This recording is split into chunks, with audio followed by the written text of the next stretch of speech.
Denji would awaken inside of the abandoned farmhouse, looking up at the dark corners of the tattered and beaten roof to see a large, winged individual hovering above him. Upon closer inspection, it appeared to be some cross hybrid between a man and a bat.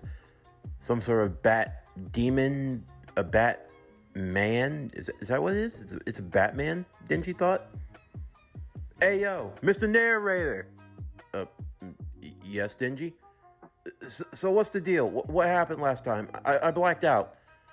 Well, you didn't black out. You were knocked out. Knocked out? By who? Power. Wait, I got knocked out by Power? But why? Well, if you'll allow me to keep telling the story. Oh, yeah, fine. You gotta explain to me why I'm fighting Batman, right? You're not fighting Batman. Man-Bat? No, those are two entirely different things, Denji. That's another whole company of people that you won't be dealing with. Wait, why not? I mean, Batman sounds kind of cool. I mean, I don't know. Be a little weird to think that a man dresses up like a bat.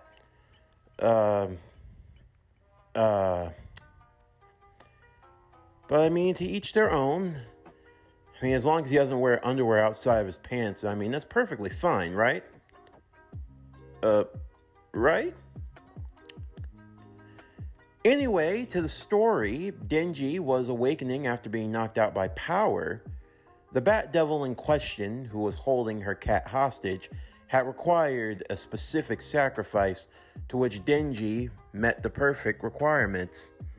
For Power, it was ends justify the means sort of situation. It was nothing personal. No, nothing personal against Denji at all. It was just that he was a dumb, lowly human who was stupid enough to get tricked to come all the way out here, all for the allure of titillage, and now he was going to be eaten. And probably not the way Denji imagined being eaten, but being eaten nonetheless. Of course, for the Bat Devil in question, as he grabbed hold of the red-costumed crusader, examining it, he smelled human, but also devil. It didn't really matter to him, as long as it tasted good, served its purposes. With that, he would squeeze Denji in his large hands, causing Denji's organs to be ruptured and punctured, his bones crackling inside of his own flesh as he started spouting and spitting up blood by the gallonfuls that started draining into the Bat Devil's mouth. The only problem was that to him it tasted absolutely disgusting. It reeked. But still, it was better than nothing, though. In the end, it still required more. It wanted more. Now, this was where Power's arrogance and foolishness came into play, because she thought that Denji would be the only one getting sacrificed. Well, unfortunately for her, that's not how life worked. You see, life had a way of being a bitch. And this was Exhibit A. Going back on your word, the Bat Devil took the cat, her precious Meowie, that was still trapped inside of a cage, before swallowing it whole, and then grabbing Power and doing the same thing. Of course, Power didn't bother trying to struggle. She didn't have the strength to, and in the end, perhaps this was for the best. Did she have any regrets? No, not really. She hated almost every human and devil she came across. In the end, all she wanted was to be back with her precious Meowie. If she could say that she had any last regrets, it'd probably be to that Yukio girl. She was the one person who had been really kind to her. Well, granted, Power did inhabit the body of her deceased ex-girlfriend, and, well, the love was a little superficial. It was always contingent that Power not do anything to mess it up, as Yukio would threaten in a kind and sweetly voice that she would just as quickly lop her head off before anything else. In the end, though, I guess you win some, you lose some. Denji, in the meanwhile, watched as the Bat Devil swallowed both the cat and, well, the other cat, before flapping its wings and flying into the air, getting ready to descend onto the city down below, looking for more human sacrifices. However, for Denji, there was only one thing powering him right now. The one thing keeping him going. And no, it wasn't exhilaration, it wasn't the thoughts of heroics or doing the right thing. It was that he got cheated. Yeah, he found the cat. It's not his fault that the Bat Devil reneged on their deal. That wasn't his problem. In fact, the only problem he had was that he was cut short half of the boobage he was promised. So, for better or for worse, he had to go save Power. And thankfully, his newly found powers and abilities were starting to kick in, as he just haphazardly managed to put himself back together, standing up straight and redonning his mask, before jumping high as he could, grabbing on to the Bat Devil as it continued to fly. The large, winged creature in question looking down at its leg, as Denji would struggle to hang on, holding for dear life. Ugh, and what is the meaning of this? Why do you continue to hold me so? Do you plan to stop me? What are you? Some kind of crusading outlaw hero looking for justice? Avenging a dead brother, mother, father, sibling, loved ones? None of the above, you big furry jackass. I just want the cat you swallowed and the girl. So you wish to take back my meal. Meal? I don't care about that. She just has to pay up for her end of the bargain. That's all. You can eat her when you're done for all I care. While amused, the Bat Devil did not care for Denji or his antics, instead flying directly down below into the city area, attempting to swing and throw him off. He finally managed to do so as Denji would be sent flying, crashing down into a car. As he did so, the passenger in question, now finding himself trapped inside and screaming for dear life as a giant man-eating bat man-like creature started swooping and descending down upon him, Denji slowly rising to his feet to do battle with the monster in question. Okay, I'm pretty sure I've got a concussion. My brain feels like it's drumming, bleeding, but my father didn't raise a quitter. Granted, he didn't raise me at all. Well, my mother didn't raise a quitter. Well, I mean, her body quit on her when she died. But, okay. Look, here's the deal. Bat face, bat shit, whatever you want to call yourself. You've got something I want. And something I'm willing to die for. So, we can do this the easy way or the hard way. The choice is yours. But I should warn you, if we do this the hard way, I'm taking those wings, I'm sticking them up your ass. Then I'm taking your legs, and they're going up there too. Then I'm gonna take your head, I'm gonna bend you back till you look like a bagel, and that's going up where the sun don't shine. So, cough up the kitties or prepare to die. Truly amusing, human. But you are no match for the likes of me. I am the Bat Devil. I am the one who has plagued humanity for centuries now. Their fear of what flies in the night. I am vengeance. I am copyright. What? Copyright. You, sir, were about to enact a copyright infringement. And that, Denji said in defiance, is the worst kind of evil. What? What are you talking about? Denji would immediately pull on the ripcord connected to his chest as his face was encased inside of a metal shell, his eyes glowing within as a chainsaw emitted from his forehead, 2 more chainsaws jutting out from the sides of his forearms. Denji would jump into battle as he went charging, slashing and hacking away at the Bat Devil, looking to tear and rip it to shreds.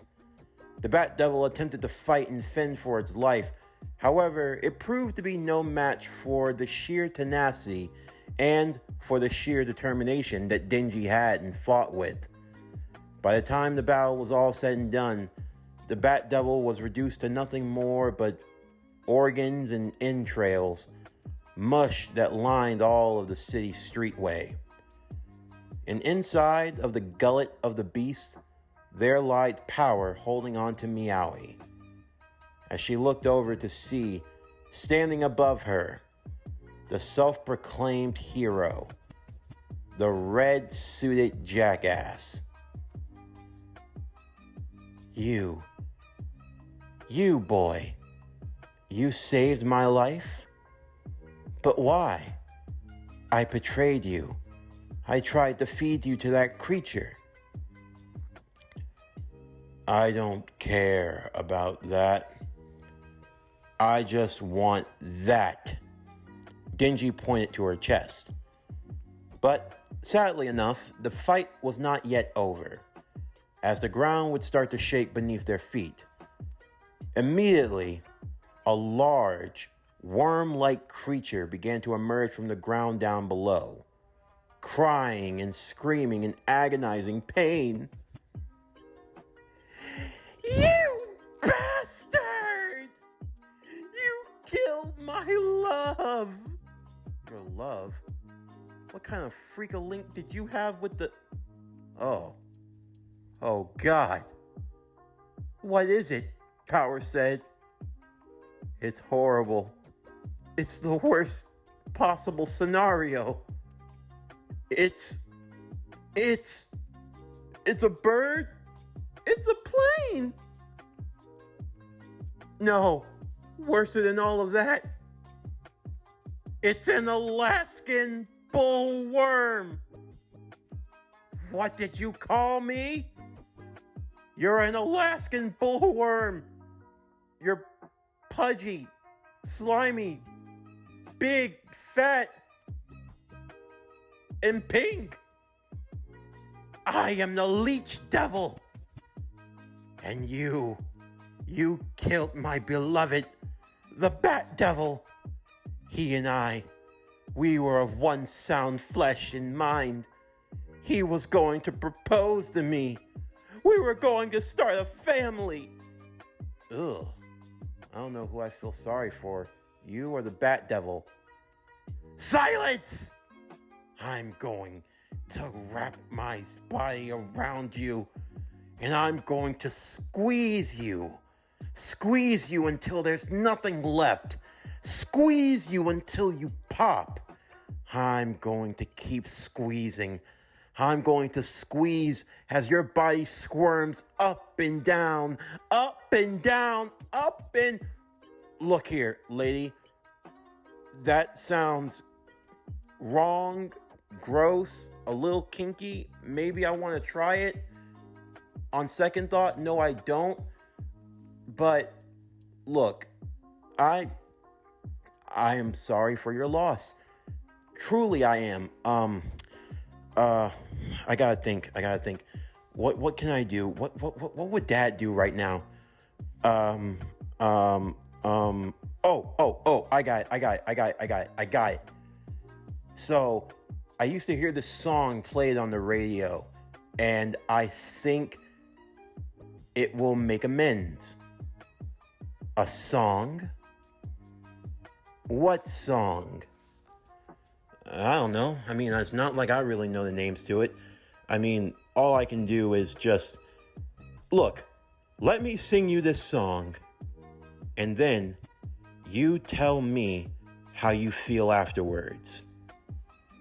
The Leech Devil took time to lament this idea. Your proposal intrigues me. Fine, I will allow you to sing this song. Power looked over to Denji as he began to clear his throat. Power, back me up. Huh? Just back me up. How do I say goodbye to what we had? The good times that made us laugh outweigh the bad. I thought we'd get to see forever. Power started doing a slow dance in the back with Meowie. But forever's gone away. It's so hard to say goodbye to yesterday.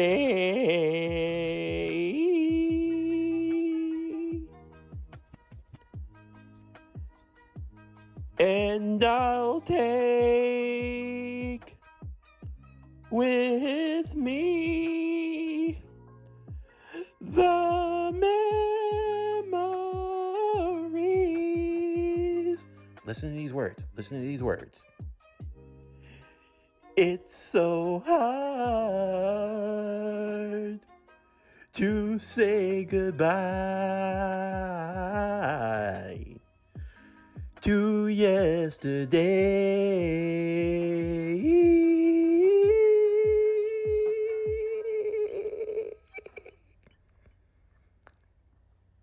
So, how does that make you feel? Your weird lyrical ramblings intrigue me. I will remember them fondly as I kill you. Oh, son of a... The Leech Devil would then proceed to try to eat Denji whole, with Denji using his strength and the power of his chainsaws to rip and tear through the beast as best he could. Unfortunately, though, Denji would come across one of the many weaknesses of being a devil hybrid. It required strength, and that strength came from blood. And unfortunately, he lost a lot of it in his fight with the Bat Devil, more so when he tried to squeeze him like a piece of fruit at a juicer. Denji's chainsaws would get progressively smaller, weaker with each pull of the cord, until finally, all he had were little nubs. Is that it? Is that the best of a fight you can put up? Hey, don't go judging my chainsaws. It's not about the size of the dog and the chain. It's about the size of the chain and the dog. And besides, I'm not a shower. I mean a grower. Oh God, I got that mixed up. Boss man, help me out. You're supposed to say that you're a grower, not a shower. Right, what he said. What who said, the Leech Devil would ask. You've been talking to yourself, rambling nonsense. Oh yeah, right, it's all in my head. Seriously, if my dad has to go through this all the time, how the hell did he pull this off? The Leech Devil would then proceed to stab him in the chest, with Denji truly being on his last legs. In the distance, Aki would hold up his fingers, the middle and the index both pinched into a position, with the pinky finger and the pointer finger standing upwards, mimicking that of the insignia of a wolf. Kon. Immediately out of nowhere, his contract formed with the wolf devil in question would suddenly emerge to eat away at the enemy of the leech devil, destroying it with ease. With that, the members of the Devil Hunter Association would arrive to help clean up the mess. Denji would need an immediate blood transfusion, to which Aki would spare his own. It was the only way to keep him from going over topside. So, you do care. You are the worst. Makima, for all of the trouble that was caused, was at least proud that Denji was able to handle the situation with 0 casualties. Well, outside of people that had some bumps and bruises and some collateral damage, all of which was going to have to be paid for. In the end, they could afford to take those type of risks. He had done a good job. He deserved a reward. She'd have to figure out what he liked. Perhaps another banquet? Feast? Something along those lines. In the meanwhile, Denji would be located to his new home, where he'd be living. He'd come to find out that he'd actually be staying with Aki, of all people. And not just them. No. You see, Makima thought that it was best for the whole team to get acclimated with one another, to bond and grow. So, Power and Yukio would be staying along with them. Aki simply rolled his eyes and rubbed the brow of his forehead. It seemed like he was now bringing the riffraff to his place of solitude. Life in the Aki household would not be easy, to say the least. For all of his faults, Denji was at least respectful enough to try and pull his weight. Yukio was useful enough. The real outlier was Power.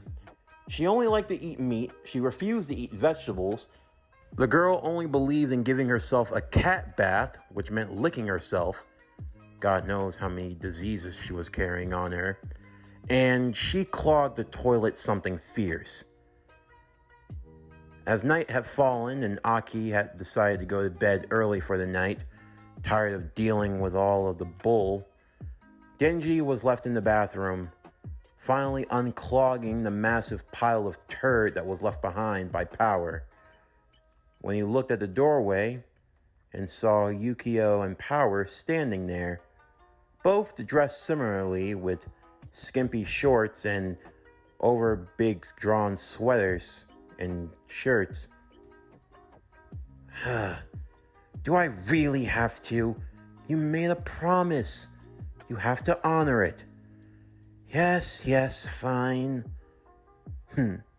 You're lucky. I spoil you. Huh? What do you want? Denji would ask. Power didn't outright say it. She merely took her hand, pointed at her chest and Yukio's before making a squeezing motion. The two girls would then enter into the bathroom, shutting the door behind them. Now, I like to try to keep this channel as family friendly, and I promise you it will remain as such. So, for the sake of this video, I cannot fully describe to you what happened in the following scene. But what I can say is this. There were melons that needed to be squeezed. Levers that needed to be pulled. The feeling, the sensation. There was it felt like a nice soft baby blanket. perfectly enveloped in a spherical shape. The mounds feeling like the peaks of a mountain. For Denji, for that brief moment in time, he didn't have to worry about the pains and anxieties of life because he had truly found his heaven. Meanwhile, a helicarrier hovers over the Pacific Ocean, with its destination being Japan. A woman stands in the helm of the ship, dressed in black, her skin pale in the reflection of the moonlight, her hair cut short, and what appeared to be that of a black spot over the left side of her face. She looked through the files in the dossier that she had been given. Even she couldn't believe it. You're saying this news is legit? As far as we can tell, Miss Domino, it appears to be that he is indeed his son. I can't believe it. That's the third one we found. Third of who knows how many. You know how Mr. Wilson was. He liked to get around. You're telling me the guy was a real horn dog.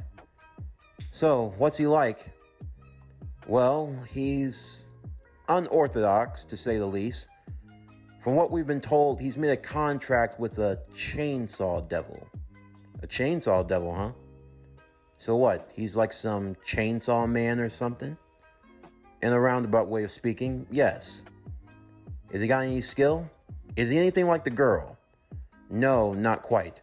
He originally didn't inherit any of the powers that his father had.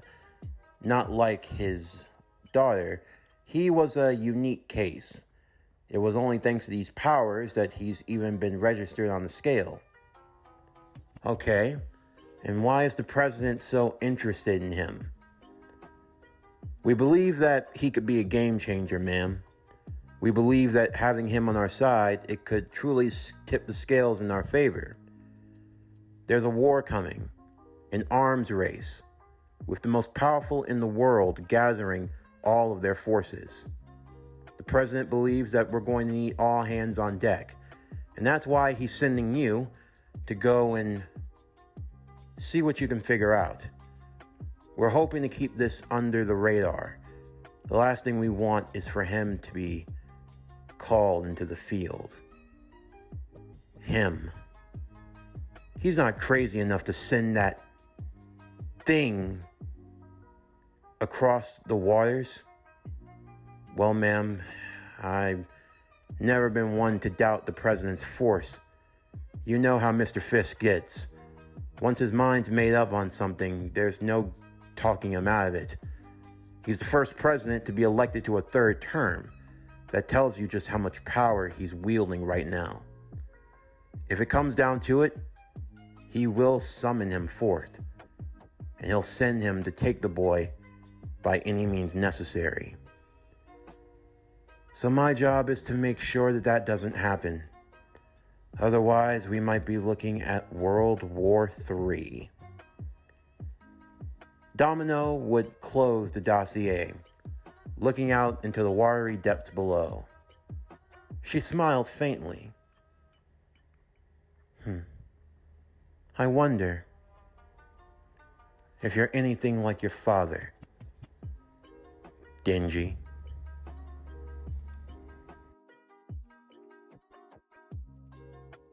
This concludes Chainsaw Man, Son of Deadpool. What If Denji Was Deadpool? Season 1, Part 3. As always, if you enjoyed today's video and everything else that we have to offer, then please don't forget to like, comment, subscribe, share, and hit that bell for post notifications so you can stay up to date on everything that is PowerCore Productions and Podcastings that's to come out now and in the future. Stay tuned tomorrow morning as we'll be continuing with Chainsaw Man, Son of Deadpool, What If Denji Was Deadpool, Season 1, Part 4. But anyway, that's going to do it for the end of today's video. I'm Javon Harrington with PowerCore Productions and Podcastings, signing off, and I'll see you next time.